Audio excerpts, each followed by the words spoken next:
Hey guys, alright, doing a little repair. Basically our back battery, which I replaced probably about 2 months ago, has been going dead multiple times and just going dead too quick. So I think there's some kind of extra leak. Even though everything's off, it'll still leak and go dead too early. I don't want to kill the new battery, but we've done it a few times right now, so I hope I didn't kill the battery by letting it discharge so many times all the way down. So far, what I have now, let me show you.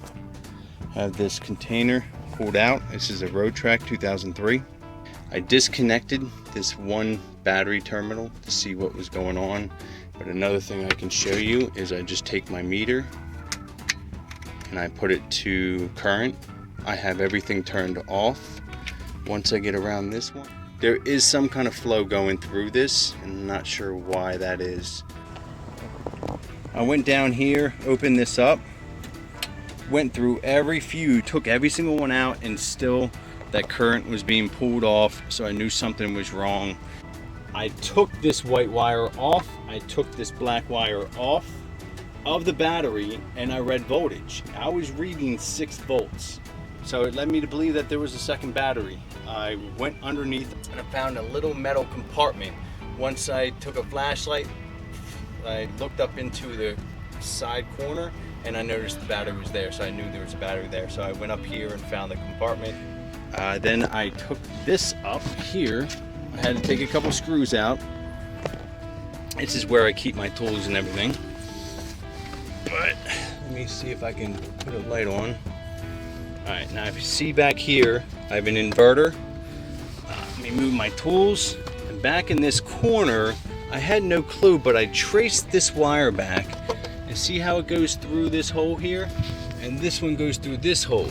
I started picking this up, and if you notice, there's an extra little lid that these 2 wires are going into.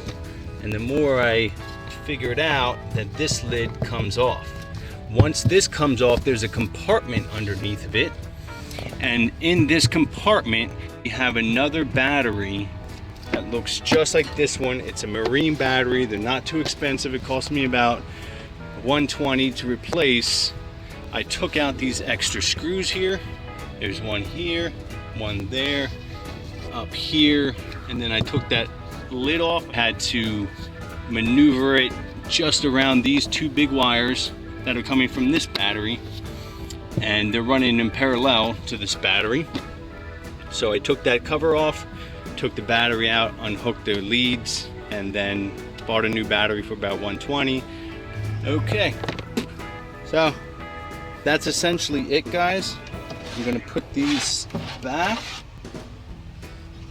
I'm letting everything charge up for right now, so everything starts fresh and new. This other battery, the small one that we saw right off the top, I've already replaced probably about 3 months ago, so I don't think there's anything wrong with that. We'll let everything charge up, equalize between the 2, but what was happening is the current that we saw going through was basically feeding to the other battery, trying to charge the other battery, but the battery wouldn't charge up correctly, so it's draining this battery to equal out the 2 voltages. Alright guys, I hope that's helpful, because it took me a lot to figure that out. So if you guys have a Road Track, hopefully you just figure it out and change both the batteries at the same time and don't have any issues. Alright, catch you later. Please subscribe, hit the bell at the bottom, and see you guys again later.